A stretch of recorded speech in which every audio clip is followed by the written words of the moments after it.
Morning, everyone. Look at that beautiful sunrise. Nice out, isn't it? Nice and cool. Yeah, winter's here. But the sheep are not in the barn just yet. We created all their pens. However, if you look, well, you can see right here, actually, we have a lot of grass. Our grass is actually still growing, not very quick, but it is growing.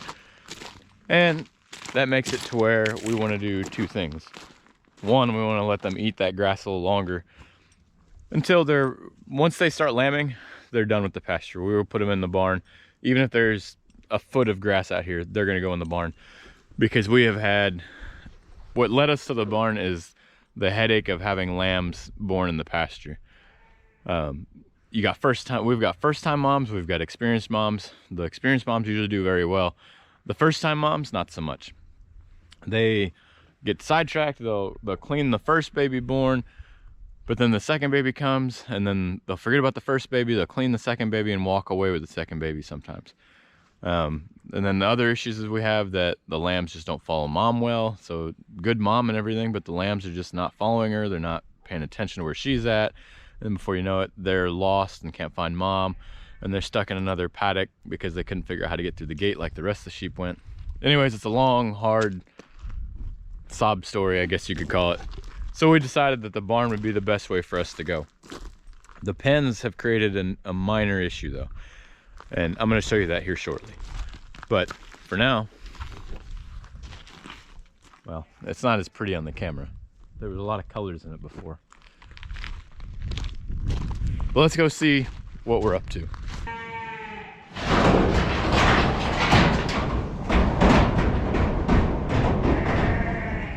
This is our solution right here.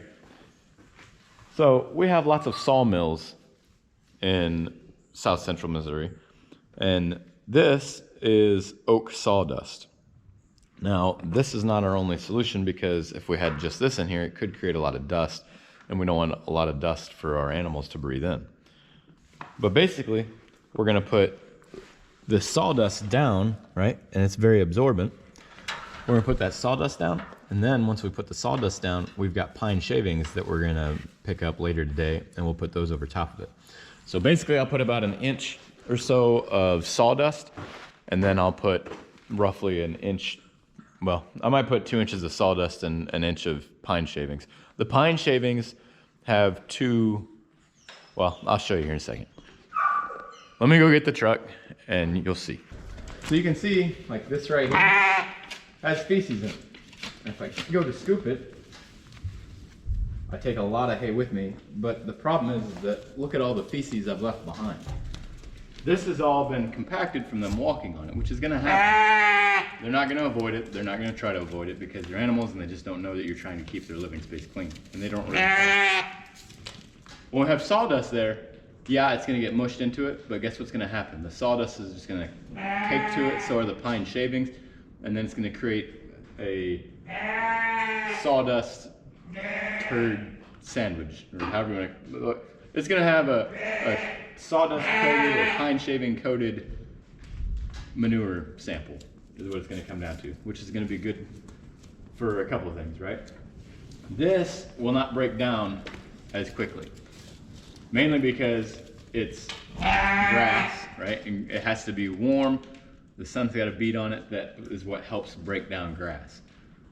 Moisture and cool doesn't really do anything. So in the wintertime, when we're spreading all this manure and waste onto the hayfield, it's not going to break down. It's going to be left there. It's kind of, it's going to be broken up through the manure spreader, and it's going to be in smaller pieces, but it's still not going to break down as quick. The sawdust will break down very quick because it's already small shavings. They're thin, all of it. This is way thicker than any of the pine shavings or even the sawdust pieces. So, kind of help you understand it. Now this hasn't been mushed yet, right? So I could scoop that up, and it actually does not bad, right? But look at all the extra, like this bedding was still good, right? Needless to say, it's just not as preferred as we'd like. And yeah, you can get straw relatively cheap, but it's still just not cheap enough for us. When it comes down to it, right? I'll break it down like this. So I pay $10 for a bucket load of that sawdust, which is 2 of those crates that we've been emptying, right? And 2 of those crates will, for most part, take care of 3 pins, sometimes more. It just depends on how it's loaded. Well, break it down even further, right? So I paid $10 to take care of 3 pins for sawdust. And then I'm gonna pay for the pine shavings. We have to buy it in a pallet. They don't do a bulk load of it, unfortunately. Or we could just have them dump it on the truck. That's okay though.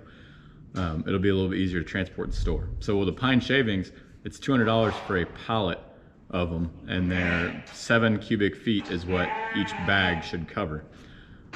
So there's 50 bags for $200, and those 7 cubic feet bags, just for this one right here, this is 150 square feet for this specific, this is our small pin that's actually for lambing. We're just testing it right now, using it as a test cycle, a test run.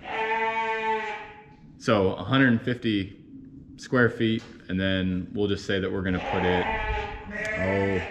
just to make math easy, we're gonna put it 3 inches thick, right? So that's a quarter. So every square foot, now I'm gonna do 3 inches tall. That's gonna make it 1/4 of a cubic feet. So 0.25 cubic feet. Those 0.25 cubic feet are gonna turn into, stop it.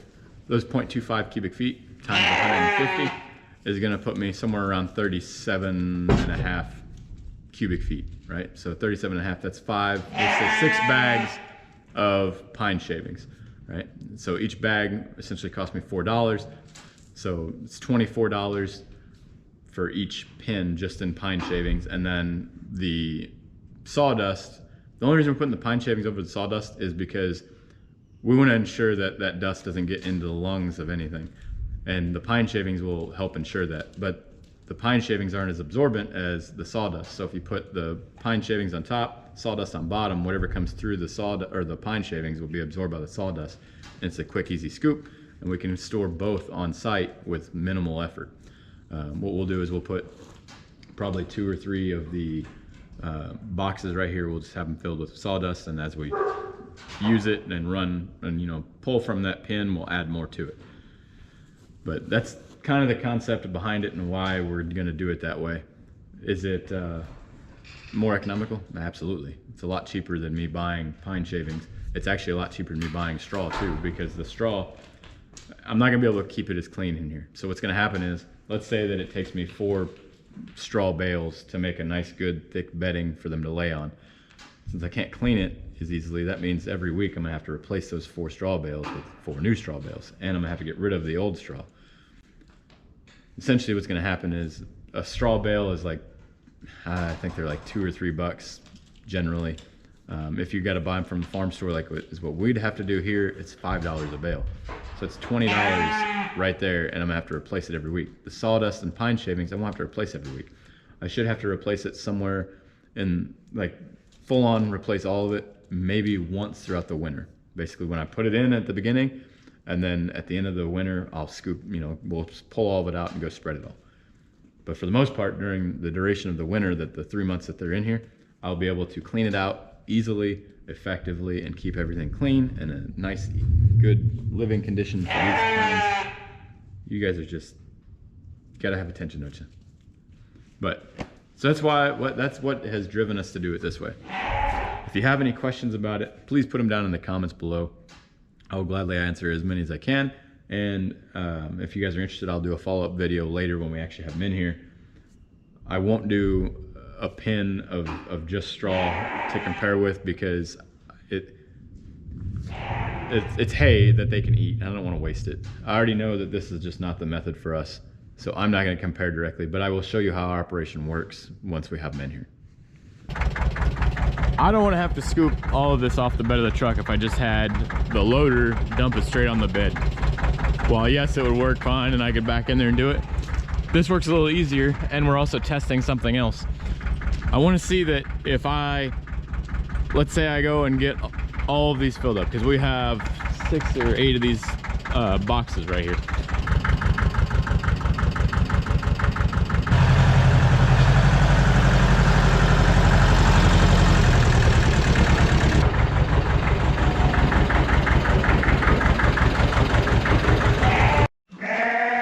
So to help you imagine the dilemma that we're talking about here, right? Concrete floor in the wintertime. Would you want to lay on it? Like directly on it like this? Yeah, me neither. Even with all this nice warm clothing on, I can already start to feel the chill coming from the ground that I'm laying on or sitting on right now. So for them, yes, they have coat, fur, well, whatever you want to call it, right? But that is not very thick. They're not wool sheep. And even if they were wool sheep, it would still start to drain the heat from their body. We don't want that to happen. So that's why we're doing this.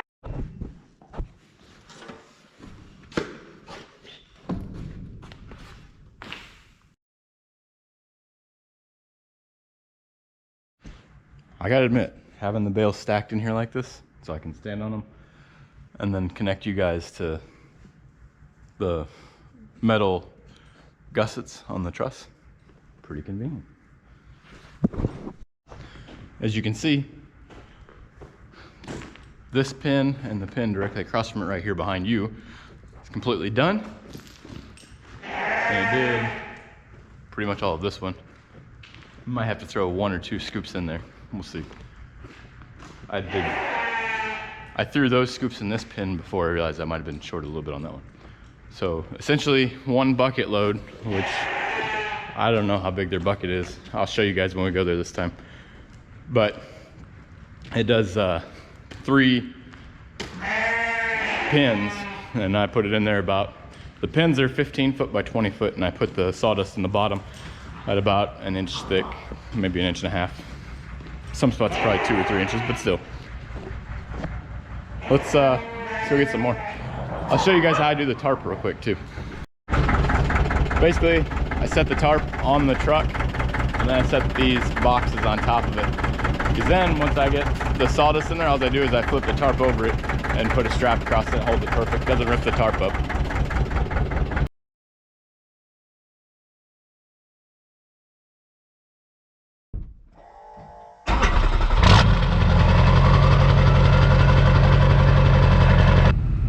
For you guys to buckle up. See, was that so hard? Now we can go. Alright, so we're here. And all we're doing, I'm actually backing down this driveway. I know you can't really see it. I'll actually show you right here. Backing down this driveway. We'll stop right back here where we got loaded before. You could, well, you might have been able to see the sawdust on the ground.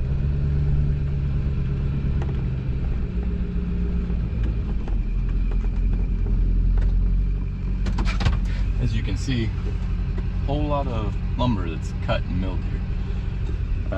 Those are all oak right there. They have walnut, but right now all we want is oak for sawdust. I'm not sure. I know that other people have used oak and hadn't had problems. I don't know of anybody that's used walnut, so whether or not they had problems, it's hard to say.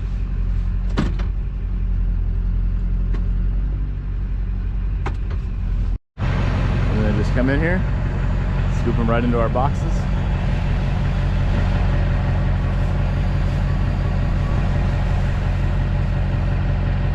It'll work pretty good. Can't see. That's not magnetic. That's pretty much it. Works perfect. This is some other lumber that we have around here. Now, this is part of the Mark Twain National Forest. And it's beautiful to walk through and go see. And if you're ever in Texas County or even near Fort Leonard Wood, Missouri, I highly encourage you to go check it out. It's very, very pretty. Look at that big, beautiful flag. This is something that I probably should have showed before, and I didn't.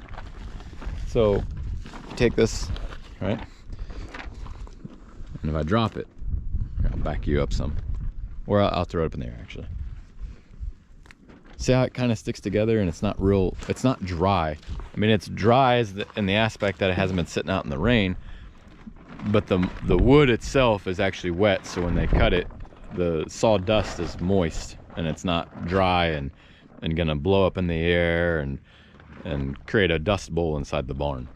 So that is important because we don't want a lot of dust in there. Be rough on the lamb's lungs, be rough on the moms, you know, on the ewes, and be rough on all of them. So keep that in mind if you're going to do the same thing. I'm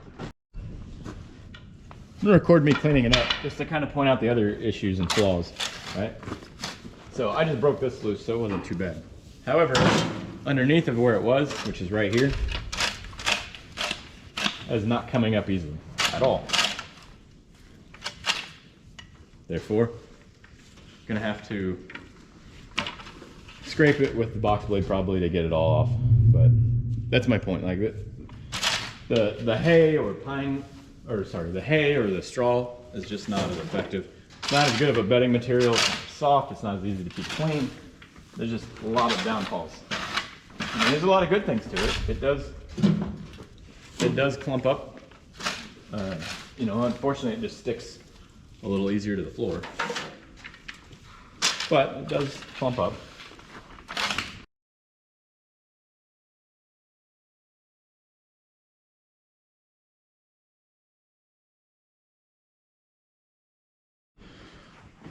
So by doing that, see this trail of hay and stuff that I left?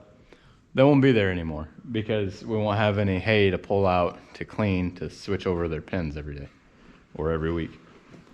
And that will make it, I mean, just like us, right? A clean living space is preferred for most humans, right? There's some that don't mind living dirty, but the health benefits of making sure that you're living clean, as far as like cleaning up your mess, you know, taking showers, brushing your teeth, hygiene like that really pays off. It's the same concept with livestock. The cleaner I keep their living area, the less likely they are to contract any other illnesses, get sick, right? Any bacteria that grows from the feces or from the urine is less likely to be there. Now, the bigger, I guess, challenge to it, not so much challenge. Yeah, it is a challenge. So the bigger issue of it is making sure that we don't get too dusty in here. And I don't think it'll be an issue. As you can see, when they're stepping on it, it kind of compacts down, which probably feels good on their toes, I'm sure, instead of concrete. Feel better, PJ? So those are the big things that we've been working towards. These guys have about 2 weeks left before they get put in the barn permanently. Well, not permanently, but until March time frame. March, the grass will start coming back on and we'll be able to put them in a paddock because the paddocks will be untouched basically from December 20th until mid-March, probably early March, mid-March, which makes two things happen for us. One, it makes it to where we use a lot less hay. And the less hay we feed them is actually better because you can have good quality hay. I mean, we don't have bad quality hay, but as you can see, the way of storing it, no matter what, the bottom rows, which that's why these ones are getting eaten first, all have this moisture. It's not mold or anything, but you can see where moisture has just been sitting there right against it. And that was in gravel, you know, so it wasn't on dirt or grass. That was on gravel that should help wick away moisture. Needless to say, it only works so well. And what it does is it creates this. I don't have enough room to store, you know, 300-400 bales of hay in my barn. So the hay I do store that they eat has to go outside first, so some of it gets wasted, unfortunately, like this. But the rest of it's still good quality hay. And what we want to do is we want to feed them hay while they're in here and good quality hay. But no matter how good the quality is, it's never the same as if they were eating straight off the pasture. So there's a lot of nutrient management that has to happen here. That's why they get grain. So we fill that, I'm sure you can see it in the background here. That grain, gravity wagon in the back is filled with a sheep mixture, and it has nutrients specific to sheep. So they get that, they get a pound of that a day each while they're in here. I know, I'm telling all your secrets. They get a pound of that a day while they're in here, and then they also get unlimited hay. As much hay as they want to eat, we're not going to stop them. For the most part, an average ewe that's pregnant will eat somewhere between 4 to 6 pounds of hay, of dry matter, a day. That doesn't include the grain. Now, the grain will make it to where they eat a little less hay, sort of, because it has more nutrients and they won't be as hungry. So, yeah.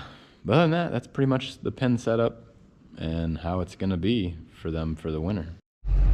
We'll continue this tomorrow. I got to take the college kid on a date night. Hurry up and get your homework done.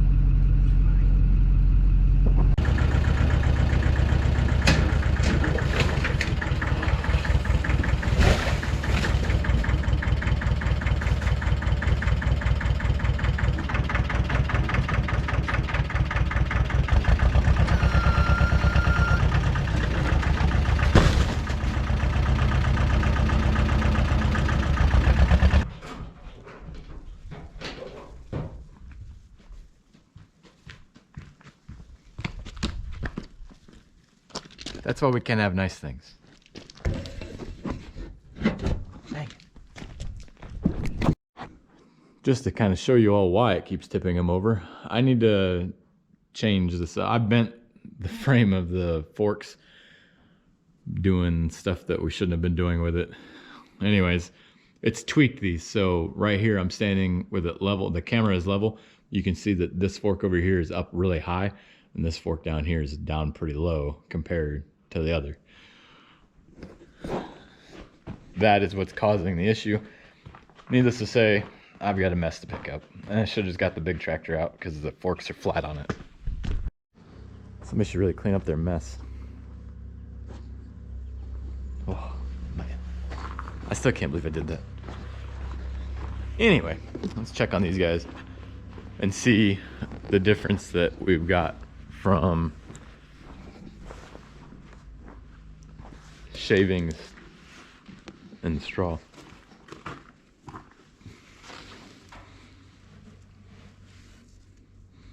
Well, there's poop in there, but it's powdered. Huh. It looks so clean though. We'll have to scoop it out. Sift it basically. Get most of it out. I know, I'm getting you something. All right, let me feed them. And then I gotta run to the neighbors.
Don't mind all this mess.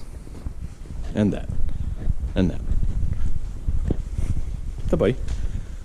So, you can see this is day 2 now of them peeing and pooping in here. Obviously they've spread their hay around, but overall, substantially cleaner, and it's not compacted in there. We don't have the sift rake. Basically, I'm getting a sift shovel it's like a giant kitty litter scoop, essentially. And you'll be able to scoop the poop up, and it'll leave the sawdust or the pine shavings behind. The pine shavings, so this is how all of them are. Basically, we spread it out. Yeah, there's some clumps there because they're compressed inside those plastic bags that we were opening. Kicking them around to kind of break them up. We're not too worried about breaking them up perfectly because at the end of the day, when the other sheep are in there, they're going to break it up for us. And then, last but not least, Christmas dinner over here. Strutting his stuff. Last but not least, all of them are like that. And the pine shavings are better as far as the dust. The sawdust isn't bad. Mainly because, like I said, it's cut from those are fresh oak trees that they haven't been dead that long, so there's still a lot of moisture content in the actual wood. they're not soaked. They're dry enough to absorb stuff, but yet they're wet enough to not be dusty. The pine shavings are actually kiln dried before they're made into shavings. So those, they actually sift for shavings. So they go across the conveyor that shakes them and gets all the little dust particles out, and it gets them pretty clean. There is still dust in them, just because, like I said, they're so dry, whereas that sawdust isn't. So I know you're going to see that on the time lapse probably. I haven't looked at it yet, but I'm sure you're going to see the dust kind of flare up in here when we're opening all those bags and throwing them and kicking them around. But overall, it won't be like that for the whole duration. It's just that quick burst of it because we're opening all the bags and kicking them and making a lot of movement in it. Other than that, we're ready. What are you doing, buddy? Get back here. They just went fed. But yeah, they're all set up. These are all their waters. Actually, they're not completely set up. We will put on every pen, they're gonna have a trough that's set on here. It'll be a wooden one, and it'll go across this whole front one right here from end to end. And that'll basically be to where we can throw their grain in. And then on one end, it'll have their mineral mix in it. So let's say like this end, we put their mineral mix, and then the remainder of it will all be for grain for them to eat from. And it makes it easier for us to feed them because then we're not fighting with a little area to be able to throw their grain into. And we don't want to throw it on the ground because just like outside, you know, their feces and everything else on it, we don't want them eating that. But this is pretty much the end state. 2 more weeks. No, yeah, 2 more weeks and they're going to be in here. This is basically their last round. As you saw, we're rotating them. The grass, there is some grass there, but there's not enough for them to stay out there much longer without being fed hay. We don't want to unroll hay outside anymore just because of the fact that we want them to eat it all in here. So for the most part, the plans going ahead, the future plans is they are going to come in here roughly early to mid-December. They'll end up being put into the barn. And then they'll stay in here for them 3 months roughly is when spring kind of hits here. Mid-March is when grass starts taking off again. And then we can let them out if the weather is permitting. We can let them out and start a rotational grazing again. If the weather doesn't permit, they'll just stay in here a little longer until the weather gets to a point where it's starting to support grass. But we're excited to try it out. We're excited to use it. We worked our butts off to get it done in time. So thanks for watching. I hope you enjoyed the video. If you have any questions, comments, or concerns, I mean, you can put complaints down there too. Put them down there. I know I've seen some people talk about the camera movement. I'm trying to work on that and not move it around suddenly. It's something that I don't really notice until I go to edit the videos. But other than that, like I said, hope you enjoyed it. Have a blessed week. We'll see you next time. That's going to be a wrap for this video. Hope you all enjoyed it. And, of course, come see us again next week. Have a blessed week. We'll see you next time.